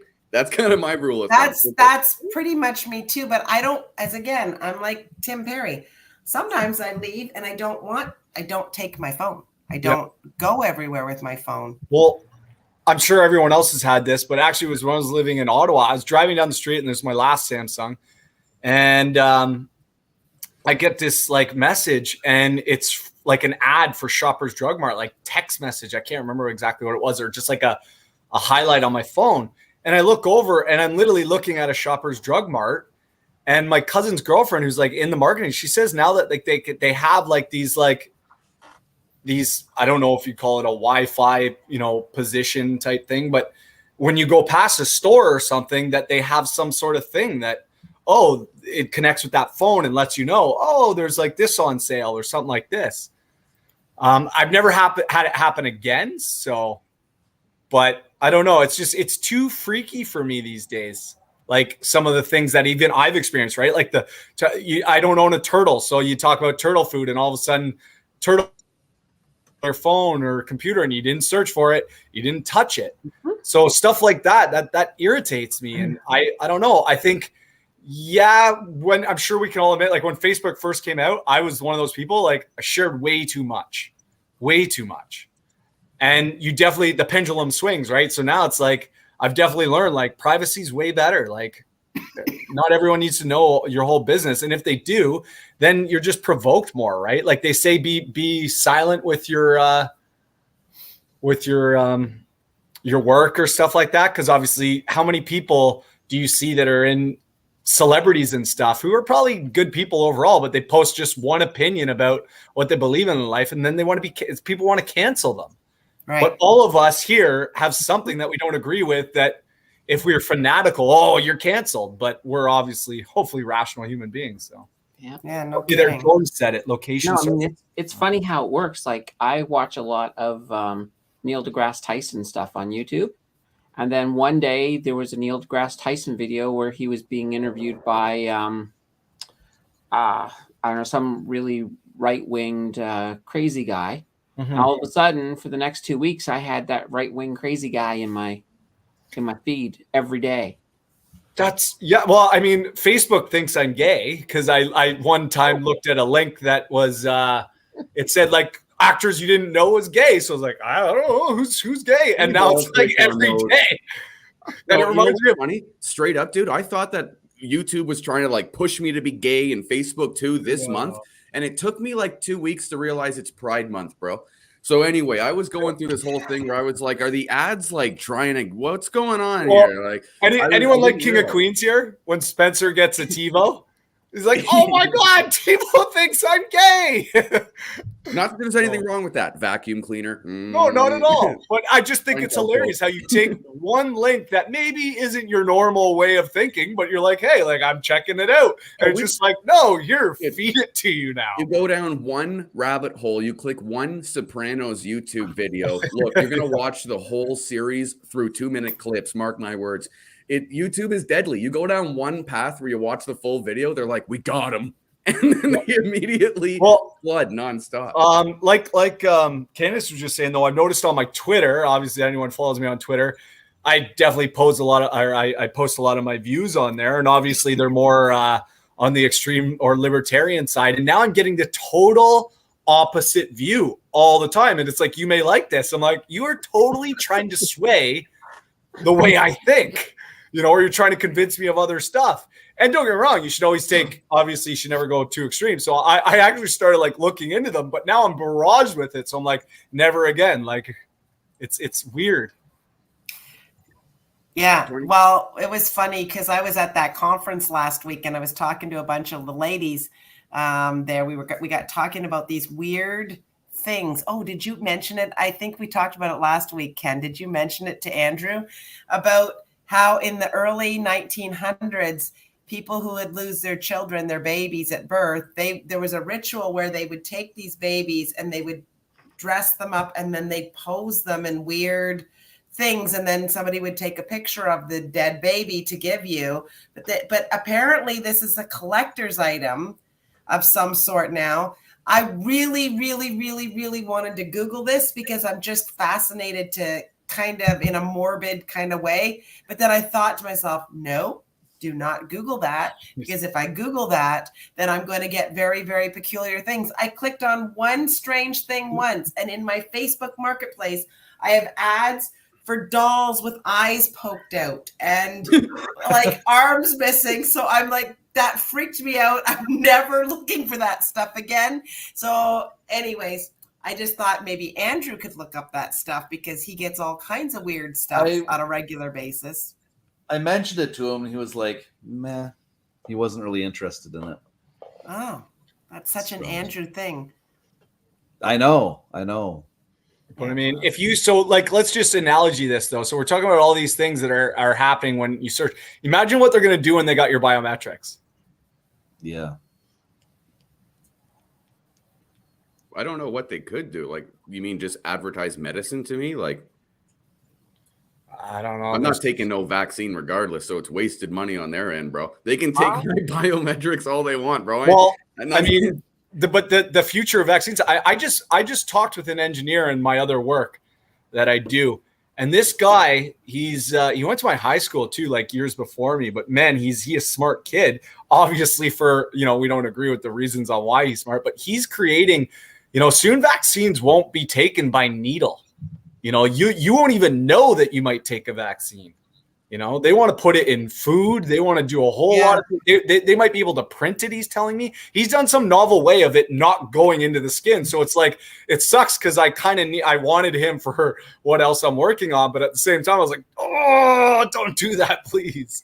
Well, like the nanobots, I think, are going to be a true thing, and how those get in, and they're like little computers, and they'll be inside fixing. Well, that's your biggest thing that'll be going with the biometrics. But what is really behind that technology? You're trusting that technology is doing what it's saying you want it to. But anyone with any, this is the thing, history doesn't learn from themselves. And you can go back 20 years already, even 10 years, and see all the corruption from pharmaceuticals, all this. And it's like all of a sudden, and I'm not saying that all pharmaceuticals are bad, that doesn't mean that every pill is wrong. It's just that like this religion that has come because of fear from the pandemic has caused some people to just not look at things less objectively, where they just, that is actually quite true, because after I got the cooties, one of the guys I was with out in BC, he got it as well. So he's been checking on me and I've been checking on him to see how he's doing. And he goes, well, that's it for me. That's it for me. No more buffets, no more hugging people. Like, he went down the thing. I go, you were 3 days, if that, sick. Yeah. I'm not giving up hugging or buffets for that. I mean, it's a cold, right? Like there has to come to a point where you're living with it. Like, we can't go back. It's going to be interesting to see, because obviously the last couple newscasts was they might change the definition of vaccinated. So that'll be interesting for everyone who's caught between wanting to do another and stuff like this. The hypocritical BS coming out of the government on this, though, is so insane. Like, Justin Trudeau gets diagnosed with COVID for the second time, and the next goddamn day, all the mandates are lifted. Like, bro, you know what I mean? Like, this is getting to a point where it's embarrassing at this point. These mandates are a joke. I am so happy that we're finally coming off of them, although they're saying it's temporary. It's temporary. Not to mention how many people have tested positive in the last little while as compared to 2 or 3 months ago. There's like a mental rush going on. Then you're going to have that fall fever come back. It's like we used to have flu season, and it was flu season. You either got the shot at your grocery store or Shoppers, you didn't. and you moved on with life. And if people didn't get the shot around you, you didn't isolate them in place and say you can't live your life as a Canadian. Absolutely insane. Down in the US today, Fauci actually posted positive. Yeah. And this is why, like, I don't get it. Like, especially him. Why would you say that? Like, and obviously there are, like, I hate saying this, but there's always a politicization of everything these days. So what, like, why are you admitting that? Like, you should have just, I would have kept that quiet if I was Fauci with all the talk that he's done. Well, you know, Justin Trudeau's, their tweets, bro, are hilarious. Like Justin Trudeau's tweet, and Fauci said something similar, but Trudeau's tweet was like, I just got diagnosed with COVID. I'm feeling good, but only because I got my shots. Get vaccinated. Right. It's like, shut the fuck. You feel good because you're a healthy young guy. It's that meme of Bart, right? It's all over the internet now. And yeah, Trudeau got it in his tweets the other day where it's like Bart saying he's being shamed by everyone. They're like, just say the line, just say the line. He's like, I got COVID again, but glad I had my shots. You know, like stuff like that. It's hilarious. Because I know so many friends who also aren't vaccinated and they have the same thing. And the one thing, and the only problem I have is so many people saying it was always meant to be like this, but I can bring up, I've saved all the videos of Biden and all these people saying, if you take the shot, you will not get COVID. Even the CEO of Pfizer and all these, the CDC saying you will not get it. So you see that shifts. That's my problem with it. It's the politicization of it all. If I wasn't being badgered by it, I wouldn't question it so much. You know what made me realize that I know I don't want it was before Donald Trump lost the election, they didn't know if they even would touch it with a 40-foot pole because Donald Trump was in charge of the country. Right. The second he loses the election, everyone has to get it. Yep. And it's the exact same goddamn thing. Yep. So it was so politicized that I didn't want to be a friggin' guinea pig in their political experiment. And quite honestly, I'm so happy I avoided it. I couldn't be happier. It was a tough 2 years. And everything's a political experiment right now, right? I mean, we just said about Yellen with like talking about, oh, everything's fine. Like, it's almost like take what they say and do the total opposite at this point. I know. Seriously, that's how bad it's become. It's that the government is so fucking corrupt and so predictably corrupt that they're an inverse of themselves. As in, if you put in money to the opposite of what they're saying all the time, I talk about political trading all the time. If Joe Biden says he's going to invest money in this, sell it. It's not happening. So it's like they're so predictably lying. And especially in Canada, is anyone wondering, by the way, what's going to happen in Canada? Tim brought it up earlier, and we didn't really go into it, but we do have the worst housing situation in the entire world. Whereas in 2008, Canada looked like this. It was going up, okay? But the states look like this. Now the states look like this and Canada's like this. So when we were Gucci in 2008 and the states was rotting in hell, bro, reverse that. And that's because of who we have in charge right now, constantly lying. And once again, like I revert back to Blackrock, and it's not a conspiracy theory. You can do like, I believe even the Star might have done a piece on it too. Like if you want to look at trustable mainstream news, but like BlackRock was buying a lot of Toronto houses 30% above on the market a couple of years ago, right? So you look at that, and if they're buying up a ton of houses and they're the ones driving the prices up, all they got to do is either stop buying and allow the calamity that's coming happen. But I don't know. It's just, that's the one thing. It scares me. It's like 2008. And yes, it didn't happen in Canada, but it was right below us. And we're just mirroring that now. And we're not learning from our mistakes. And a lot of my friends I know that have been playing this game, and they're starting to sweat, right? Like that link that someone posted on the Crypto Night page on Facebook about the people saying if interest rates go up, they're going to have to sell their house. A lot of people are calling that fear porn. And I'm like, that seems more like closer to reality at this point. You know how many people on my own channel and Tim and Nancy's were calling me out in the chat? I remember it because my mom was losing it one day and calling me out. House prices will never come down. They're not here in the chat right now, bro, because I know exactly who they were. They're not here. One of them was a guy who's been here forever. People have got to realize that maybe they haven't gone down while you were an owner and had skin in the game. Things are cyclical, and it's going to be absolutely fucking classic, because to bring it all home, what Nancy said literally at the beginning, we've been talking about the stupidity of this for 9 months now. People bought a $400,000 house for $750,000, and they moved away from their workplace for the suburbs to work at home. And now they're bitching because they were most short-sighted than possibly any generation ever. Like, it's one of those things. I feel bad for people, but I don't. No, you shouldn't. because like, and this is victim mentality stuff, accountability, because, you know, if the Bitcoiners are still here, like I've been thinking about them a lot lately, or any Bitcoin maximalist, because as of right now, Bitcoin maxis are more right than someone like me when I was debating them. Now, I was never 100% altcoins anyways, and I always said that Bitcoin is king and all that. So it's not like I was way off. But obviously, yeah, like some days, because I still sometimes play victim on myself, I'm sitting there like, man, if I had just stayed in Bitcoin right now, I'd still be way up, you know, because obviously it was 1700, you know, or whatever when I first got into Bitcoin. So that's a fact. So, you know, these people with houses that were defending their positions going, it's never going down or anything. I'm sorry, but sometimes we got to eat a dose of humble pie. You know, I'm not saying shaming should come back in some sense or form, but how else do we right wrongs if we never get held accountable for them or bad choices? I think there's one thing people, Nancy, especially after. Oh, sorry, Tim.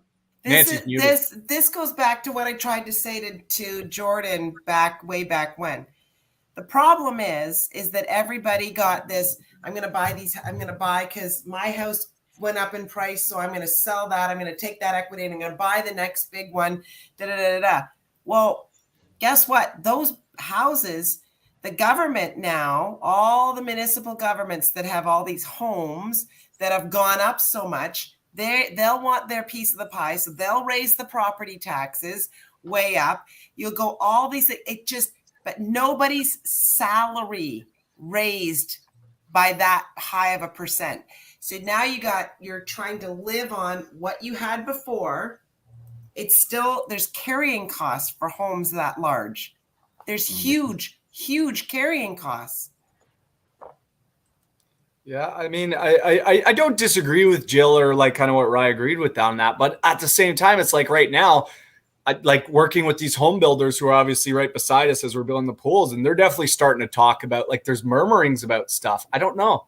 It'll be interesting. It's shutting down. I mean, like when the people are like, the supply has to go down. Yeah, it's gonna go down. Mortgage applications in the States have like plummeted. The data in Canada is the exact same. Savings rates are down. Personal credit card applications are up. Credit card debt is up. This is the perfect scenario. This is the perfect scenario for someone who actually saved 5 to 10, 20K and is ready to dump this shit. It's going to be dope, but it's not going to be getting any better anytime soon. I only agreed with Jill because when we say prices are going to go down, I've been saying this since the beginning. The mean asking price has not changed. Real estate agents are friggin' smart like this, okay? That has not changed. The overbidding will cease, and you might see a flattening of real estate prices, right? But a $750,000 home will not sell for $1 million. So when I said like prices are going to drop, you're just going to see the people who were dumb enough to buy, unfortunately, their prices are done. Well, my bro, he specializes in fraud in as a cop. He's way up there now. He's I don't know if he's chief yet or whatever, but he's up there. And he did fraud for a long time, and his thing was housing in Vancouver. And the shenanigans that they've pulled in that market, I mean, obviously from just, blind bidding, which needs to stop for real estate agents. I know in Hamilton as local, there was, real estate agents saying there was other bids, but there wasn't. My brother calls it shadow buying, phantom buyers. I can't remember too. But I mean, there's so much shenanigans. And then obviously look at Blackrock. I just think that we're propped up on a lot of more shady dealings that could bring the prices down more significant if all of that gets. But I don't think that'll be addressed, only because that's kind of how every sales job has ever worked. Like there's always fake bids. There's always going to be fake bids. There's almost no way to track it because you can get a buddy to fake bid. Like that's the phantom buyers, I think, right? It really just comes down to an uneducated consumer, like a seriously uneducated buyer who got into this thinking that I want to beat the rates, not realizing the growth of the rates, like the accelerated pattern of the rates. To try and beat the rates, it would mean that you only go up by a quarter point, maybe once every 9 months, okay? So that you can actually beat the next renewal. But they were dumb. And they thought that maybe we could ride this out for a while. When in reality, Nancy knows this. She's been literally with me since day one on this. This shit has been obvious since June of last year. What happened in May? The first crypto crash. And then we realized everything was fucking out to lunch. So it's like, people really got to take onus here. And I'm not talking about anybody in the crew. I'm just talking about people who are suffering in this right now. Like every one of us, me included, made some of the worst and best choices possible in the last 18 months. My life has changed for the better. A lot of good choices, but I made a lot of shit choices. The shit choices cost me a lot of money because I was making a lot of money. Problem is, if I were to buy a house, and I was so freaking close going in with family, and I'm so goddamn happy that I didn't. It's just, you never know. I mean, everyone has their ups, has their downs, but for people who bought into high-end asset prices that were on a run outside of a North American average, lessons learned, guys. Like, that's the only thing I can say is but this is not it's even news. things like luxury goods. I know we talk about pools with Tim Perry and stuff and hot tubs and stuff like that. But I had a girl, well, one of the people that works for me, she and her husband had a boat. Now they used their boat as a side hustle. It was a fairly large fishing boat. And so on the weekends, they would take people out on fishing cruises and all the rest of it. So they decided to sell it, and then they were going to upgrade and get a bigger boat because their sort of fishing business was going, like their charter business was actually taking off. And so they sold the boat to have the capital to buy another one. But then, of course, you couldn't get it. And then people got into bidding wars over luxury boats like that. She said, it's not worth it. It's not worth it. And they just capped their cash and are just waiting for it all to fall down again. So it's just crazy. Well, I think that's a good note to end on tonight. Everybody got lots going on this week. Kyle, I'm looking at Kyle's name, but it meant Ryan and Candice doing any more collaboration. Nope. I think when me and Candice do one, it'll be when we're talking about both sides of the same coin. I'll take one, she'll take another, and that way it's good and she's got good info. So again, we did that today. For anyone who didn't catch how to make bank with bonds, okay? Make bank with bonds during interest rate hikes. Go check out Candice's video first, and I'm saying that in particular. Candice's video is for the immediate. My video is going to be more relevant when Nancy's prediction of us hitting the top of interest rates, that's when my video is going to become really relevant. So go check it out in that sense. The rest of the week, I had a CEO of Celsius as a bastard video, a mining video, lots of other stuff, and more videos coming out tomorrow and Friday. So that's me. Awesome. Candice? Yeah, absolutely. Just exactly what Ryan said. And while you're over checking out those two videos, throw us both a sub because, it really helps our channels. In addition to that, I normally have a video on Thursday, but I moved it to tonight because of that. So as a result, I'm going to throw out a bonus video this Friday. I'm not going to tell anybody what it is yet because I haven't decided yet what it is. I'm doing it all tomorrow. And then we'll be back at it on Sunday with another This Week, my live news compilation interactive type show. And then back to a new week again. So all exciting. Awesome. Well, Ken, I know you've got your myriad of strange times. We weren't doing one and now we're doing one, but then we're doing a Sunday night. And I know Tim was on there for a while because that was my height of my COVID experience. So he was on there. You know what Ken looks like right now? He looks like, I would say, maybe 3 months before Bob Ross got into painting and his wife said, you know what would be cool? You grew a fro. That's what you are. You're 3 months pre-afro Bob Ross right now. Look at the gray. There's no accidents. Dude. Happy accident. I'm shaving my head. It's only happy accidents, right? Happy accidents. Let's make that a tree. Oh, let's make that a little bird. Oh, that happy accident is a babbling brook. Oh, this is going to be a wisping cloud. Yes. This is gonna be great. Yeah, you're Bob Ross before the afro, dude. I used to love watching Bob Ross in the 70s, and I used to love having a nap against Bob Ross because you could just sit there and listen to him talk about it, and you're like, you're ASMR, dude. You throw on Bob Ross right before you go into bed, you're fucking done. You're out of light. Him, Carl Sagan is another good one. You just throw it on. He just talks about the cosmos. You fall asleep. yeah. And now that we've brought up Bob Ross, Ken, you should order like a Bob Ross wig and just put it on some night and do a Bob Ross stream. That would be fantastic. We'll see about that. You could just paint charts. Well, there you go. I love it.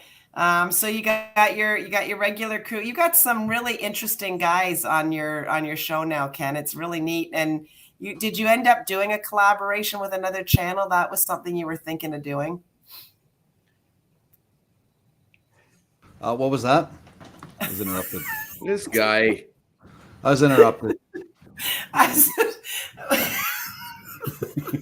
This is the theme tonight with Ken. I can't tell you what I'm doing. Then I'm like, okay, so you got a really interesting channel now, Ken. You got interesting guys. Did you ever do a compilation? Oh yeah. What was that? That never happened because they're one of the people that used to be on their stream, he passed away. Oh. So the guy did, and then somebody from his family also passed away the next day as well. So he had like a double. Yeah. How does that even happen? Twice So in we one didn't. day? We didn't do the collaboration, and then one of the jackass trolls on his stream pretended to be him, screwed up my stream, banned everybody, so everybody's back. I figured out how to. I got timed out. Yeah, well, yeah, everybody got timed out, and then a whole bunch of people started getting banned. So I fixed that. We're gonna do a collaboration sometime soon. Wow. Yeah. Well. So. That sounds good. So your regular Friday night and Saturday night? Yeah, and Sunday was really weird, man. There was a lot of people on here watching. So they missed. I think that, yeah. Anyways, I think that sounds. That makes sense. I have a larger audience than normal on this week, and then your chat came right after that, so that does make sense that you had a lot of people. I got to say this really quick before we go because I'm getting more complaints on this. I haven't used Instagram in well over 365 days. You guys know that because it got co-opted by bots. Instagram is garbage. That's why I don't like Facebook or invest in it. Anyway, I don't talk to people on Facebook. I don't know you on not Facebook. I don't know you on Instagram. I don't talk to you on Instagram. I don't send out anything on Instagram. If you're hearing from somebody calling themselves Hi-Ri with my picture, it's a fucking robot trying to sell you garbage crypto, okay? So keep your eyes peeled. I thought you said you loved me long time last night. Yeah, maybe. No, I don't use Instagram. That was R2D2. I love you long time, buddy. That's funny. And the only other little thing that I'll plug for our show is if you aren't following Tim Danter and his crazy dad joke videos, they're hysterical. I don't even know where he comes up with this stuff. And I didn't even want to really encourage him because then he just does more of it and I have to live with it all the time. You guys only get 2 seconds of it in the morning or whenever he posts it, but he is kind of funny. And I think he's at Timmer Danter on TikTok, but you can definitely pick them up off of our YouTube channel here if you want to see them and for sure. So Tim Perry, thank you so much. You got lots going on in your world this week too. It's just party time. Sound and Music Festival. I got Sound and Music Festival this week at Burlington. Yeah, 2 birthdays coming up, parties. So I feel like everyone, because of the whole pandemic, fully kind of getting out of the thing. Everyone wants to, and just random birthdays, like 43rd birthday party, But why not? I missed the 42nd and the 41st. So. Exactly. Or I just threw that number out there. But yes, now that I do the math, he missed his 40th birthday. So. Well, there you go. Making up for it. Yeah. Well, thank you everybody that has stuck out this episode tonight. I think we dissected a lot of subjects for sure.